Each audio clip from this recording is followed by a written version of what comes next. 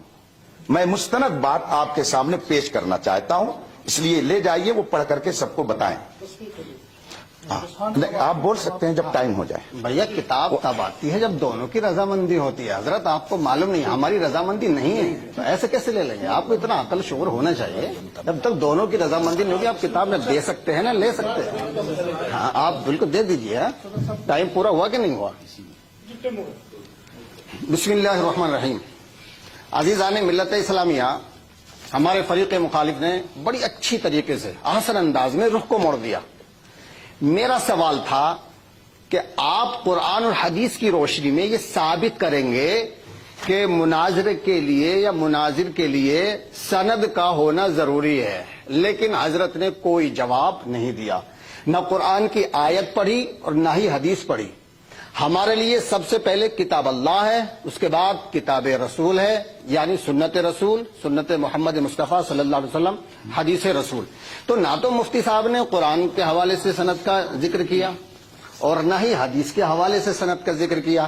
ابھی لفظ یہ مناظرے پر بحث نہیں چل رہی, ہم بتائیں گے کہ اس کا جو ہے معنی کیا ہے, لغوی معنی کیا ہے, اصطلاحی معنی کیا ہے, کون سے باب سے ہے. ہمیں سب معلوم ہے, بتائیں گے, اس میں الجھانے کی کوشش نہ کریں آپ. دوسری بات یہ کہ آپ کہہ رہے تھے کہ فریق مخالف نے طول دے دیا. طول دیا ہے آپ نے, ہم تو بہت اختصار کے طور پہ بات کر رہے ہیں, بڑی سمجھداری سے بات کر رہے ہیں, اپنے زیادہ مواد کم لفظوں میں پیش کر رہے ہیں, اور آپ جو ہے نا طول پکڑ کے, آپ کی جو ہے نا کلام زیادہ ہے لیکن اس میں مواد نہیں ہے. ہمارا صرف چھوٹا سا سوال تھا, قرآن اور حدیث سے سند کا ذکر دکھا دیں کہ عالم کے لیے مناظر کے لیے سند کا ہونا ضروری ہے. اور آقا علیہ الصلوۃ والسلام جو صحابہ کرام کو تبلیغ کے لیے بھیجتے تھے, یا حضور صلی اللہ علیہ وسلم اپنے صحابہ کو جو سند عنایت فرماتے تھے, اور آپ نے حضور صلی اللہ علیہ وسلم کے مباہلے کا ذکر تو کر دیا, لیکن موسیٰ علیہ الصلوۃ والسلام نے جو فرعون سے کیا تھا وہ کیا تھا؟ اگر مناظرہ نہیں تھا تو پھر اس کو کیا کہیں گے, یہ تو کم سے کم بتائیں. ثم نبتہل قبلہ مفتی صاحب نے فرمایا, لیکن اس سے پہلے آیت کریمہ میں لفظ موجود ہے کہ یہ فمن حاجک فیہ من بعد ما جاءک من العلم. جی قبلہ مفتی صاحب حاجک کے معنی واضح کریں. حاج کیا ہے؟ اسی طریقے سے حضرت ابراہیم علیہ السلام کے تعلق سے بھی قرآن مجید میں فرمایا الم تر الی الذی. یا تو آپ بولیں, ایک منٹ, دونوں میں سے کوئی بھی بول سکتے, دونوں کی اجازت ہے. میرے معاون ہے, میرے وقت میں بولیں گے, ٹائم ہے بھی. ہاں تو میرا سوال آپ سے صرف یہ ہے, ادھر ادھر نہیں, میں بھاگنے نہیں دوں گا. قرآن اور حدیث سے ثابت کریں کہ سند ضروری ہے, بس میرا یہ سوال ہے, دیگر کتب سے نہیں. بسم اللہ الرحمن الرحیم.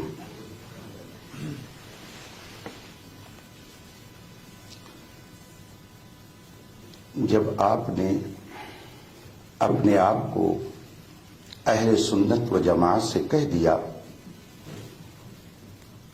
تو اہل سنت کے اصول اور اس کے ضوابط کو ماننا پڑے گا. اصول و ضوابط کو ماننا پڑے گا. اگر ایسا نہیں ہے تو بتائیے, صوفی اسلامک بورڈ کی طرف سے جو اتنی شرطیں لکھ کر کے دی گئی ہیں, کیا یہ قرآن میں ہیں؟ کیا یہ حدیث میں ہیں؟ اگر یہ شرطیں قرآن اور حدیث میں مذکور ہیں تو اس کا حوالہ دے کر کے ہمارے علم میں اضافہ کیا جائے. اس کے اندر کل شرطیں جو ذکر کی گئی ہیں 8 ہیں. 8 شرطیں لکھ کر کے صوفی اسلامک بورڈ کی طرف سے جامعہ بلال کو پہنچی ہیں. تو کیا یہ 8 شرطیں قرآن و حدیث سے ثابت ہیں؟ اور ہر ایک کی دلیل کیا قرآن و حدیث میں ہے؟ اور پھر یہ کہنا کہ ہم قرآن اور حدیث کو مانتے ہیں. آپ کے بغل میں مصباحی عالم بیٹھے ہوئے ہیں, ان سے پوچھ لیجئے کیا شریعت اسلامیہ کی دلیل صرف دو ہی ہے، قرآن اور حدیث. اس کے علاوہ کیا اور دلائل نہیں ہیں جن سے احکام شریعہ کا ثبوت ہوتا ہے؟ اگر مصباحی صاحب اس کو بیان کر دیں کہ نہیں ہم صرف دو ہی دلیل مانتے ہیں، قرآن اور حدیث، تو پھر آگے اس پر بھی گفتگو ہو سکتی ہے. مگر میں یہ سمجھتا ہوں کہ وہ ہرگز ایسا نہیں کہیں گے، اس لیے کہ ان کے نام کے ساتھ تو مصباحی لگا ہوا ہے. انہوں نے اصول الشاذی پڑھی ہوگی، پہلے صفحے پر لکھا ہوا ہے ادلہ شرعیہ 4 ہیں، یعنی 4 ایسی چیزیں ہیں جن سے شریعت کے احکام کا ثبوت ہوتا ہے. آپ 2 کہہ رہے ہیں، جبکہ اہل سنت کی جملہ علماء اس بات پر متفق ہیں، جتنے سنی علماء ہیں سب کا اس بات پر اتفاق ہے کہ احکام شرعیہ کے دلائل 4 ہیں: قرآن، حدیث، اجماع امت اور قیاس، جس کو قیاس شرعی کہا جاتا ہے. تو آپ صرف 2 کی رٹ لگائے ہوئے ہیں. تو اگر آپ 2 کے منکر ہیں تو پھر آپ کا اہل سنت سے اپنے آپ کو بتانا بھی محل نظر ہوگا. اس لیے یہ بات نہ کہی جائے کہ ہم صرف قرآن اور حدیث کی دلیل مانتے ہیں، ورنہ 8 شرطیں جو آپ کی طرف سے آئی ہیں ان کی آپ ہم کو دلیل دے دیجئے، ہم انشاءاللہ سند کے حوالے سے قرآن کریم اور احادیث طیبہ سے اس کی دلیل پیش کر دیں گے. پہلے ان 8 شرطوں کی دلیل قرآن و حدیث سے، اور پھر یہ کیا احکام شرعیہ کا ثبوت صرف 2 ہی دلیل سے ہوتا ہے یا اور بھی کچھ دلیلیں ہیں جن سے احکام شرعیہ کا ثبوت ہوتا ہے.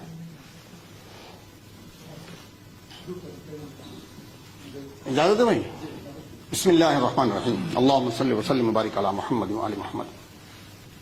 آپ حضرات بخوبی سن رہے ہیں اور یہ آڈیو ویڈیو ریکارڈ بھی ہو رہا ہے. میں نے فریق مخالف سے صرف ایک ہی سوال کیا، بڑا چھوٹا سا. ابھی تو ابتدا عشق ہے، روتا ہے کیا، آگے آگے دیکھیے ہوتا ہے کیا. اول کیا ہے؟ کتاب اللہ. سب سے پہلے کیا چیز ہے؟ کتاب. اور اس کے بعد کیا ہے؟ حدیث. تو جب آپ نہ قرآن سے حدیث پیش کر پا رہے، نہ قرآن سے اپنی بات کو ثابت کر پا رہے ہیں، نہ حدیث سے ثابت کر پا رہے ہیں، تو آپ تو نچلے طبقے پہ جا رہے ہیں. یا تو یوں کہیے کہ میرے بس کی بات نہیں ہے، میں پھر جو ہے نچلے طبقے پہ آ کے بات کرتا ہوں کہ میں قرآن اور حدیث سے جو میں نے بات کہی ہے اس کو ثابت نہیں کر سکتا. پھر بات آگے بڑھ جائے گی. اور اگر واقعی میں آپ قرآن حدیث کو مانتے ہیں اول درجے پر، تو پھر آپ کو یہ ثابت کرنا پڑے گا کہ مناظر کے لیے باسند ہونا ضروری ہے. جی یہ میرا سوال ہے. جب تک آپ میرے سوال کا جواب نہیں دیں گے میں آگے نہیں بڑھنے دوں گا. قرآن اور حدیث. جی. اور یہ جو آپ دلائل دے رہے ہیں نا، ادلہ اربع کی بات کر رہے ہیں، میں بھی بہت جانتا ہوں، لیکن سب سے پہلے کیا ہے؟ قرآن. بولو بھائی قرآن ہے کہ نہیں؟ میں آپ لوگوں سے پوچھتا ہوں سب سے پہلے نمبر پہ کیا ہے؟ ہاں آپ لوگ بتائیے، عالم دین ہے کہ نہیں؟ بتائیے. حال ہے مطلب قرآن کے لیے کہنے کے لیے تیار. ہاں میں پوچھ رہا ہوں، میں پہلے قرآن ہے کہ نہیں؟ آپ ادھر آپ نہ بولے، آپ نہیں بولے، آپ کو بولنے کا مجاز نہیں. خاموش. تو یا تو مفتی صاحب یہ کہتے ہیں کہ میں قرآن حدیث سے سند کی بات ثابت نہیں کر سکتا، تو پھر میں بات آگے بڑھاتا ہوں، اور اگر ثابت کر سکتے ہیں تو کریں. جی ٹھیک ہے، یہ میرا سوال ہے. بسم اللہ الرحمن الرحیم. بات آپ کی پوری ہو گئی؟ ہاں پوری ہوگی.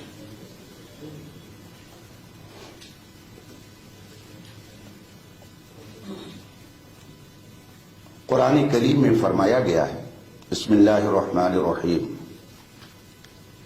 انما یخشی اللہ من عبادہ العلماء.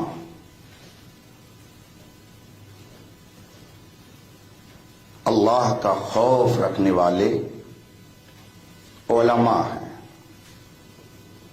بلکہ انما کا کلمہ آیا ہوا ہے، صرف علماء ہیں، یعنی جن کے پاس در حقیقت علم دین ہے وہی عالم ہے اور انہی کے اندر خوف خدا ہوتا ہے. اور دوسری جگہ فرمایا گیا بسم اللہ الرحمن الرحیم وعباد الرحمن الذین یمشون فی الارض ہونا. رحمان کے بندے وہ ہیں جو زمین پر آہستہ آہستہ چلتے ہیں, اکڑ کر نہیں چلتے. ان کی گفتگو میں تکبر نہیں ہوتا ہے. وَإِذَا خَاطَبَهُمُ الْجَاهِلُونَ قَالُوا سَلَامًا. اور جب ان سے کوئی جاہل گفتگو کرتا ہے تو ان سے وہ بحث نہیں کرتے. وَإِذَا خَاطَبَهُمُ الْجَاهِلُونَ قَالُوا سَلَامًا. جب اللہ کے ان بندوں سے جاہل مخاطب ہوتے ہیں تو ان سے بحث نہیں کرتے بلکہ کہتے ہیں سلامتی ہو, ہمیں جانے دیجیے. یہ قرآن نے ہمیں بتایا. آپ عالم ہیں کہ نہیں ہیں, چونکہ ہم نے پہلے ہی کہہ دیا کہ یہ پہلا آپ سے تعارف ہے, تو ہمارے پاس جاننے کا ذریعہ کیا ہے؟ دل میں آدمی کے جو کچھ ہوتا ہے یا دماغ میں جو کچھ ہوتا ہے اس کو ظاہر کرنے کا دو ذریعہ ہے, یا تو زبان اور یا تو قلم. دو چیزیں ہیں جن سے مافی ضمیر کو جانا جاتا ہے. اس زمانے میں نہ تو دارالعلوم تھے, نہ ہی اس زمانے میں نور الانوار اور اصول الشاسی اور یہ ساری کتابیں تھیں. رسول پاک صلی اللہ علیہ وسلم کے زمانے میں یہ چیزیں موجود نہیں تھیں. تو کیا آپ کہہ سکتے ہیں کہ جب یہ سب اس زمانے میں نہیں تو آج بھی اس کا اعتبار نہیں ہوگا؟ کیا یہ کہہ کر کے آپ الگ ہو سکتے ہیں؟ دل کی بات, دماغ کی بات کو جاننے کا دو ہی ذریعہ ہے. القلم احد اللسانین. قلم دو زبانوں میں سے ایک ہے. چونکہ اس زمانے میں کذب, جھوٹ, غلط روی کم تھی, اس لیے اس زمانے میں بہت ساری چیزوں کی ضرورت نہیں محسوس ہوتی تھی. پہلے لوگ دنیا میں کہیں بھی چلے جاتے تھے, نہ پاسپورٹ کی ضرورت پڑتی تھی نہ اس میں فوٹو کی ضرورت پڑتی تھی. لیکن آج ایک فارم بھرنے کے لیے آپ کو فوٹو کی ضرورت ہے. کیوں؟ آخر حالات بدلتے ہیں تو احکام بھی بدلتے ہیں. اس زمانے میں خوف خدا لوگوں کے اندر تھا تو کوئی جاہل عالم کا لبادہ اوڑھ کر لوگوں میں گمراہ کرنے کے لیے نہیں جاتا تھا. مگر بعد کے زمانے میں لباس خضر میں یا سینکڑوں رہزن بھی پھرتے ہیں.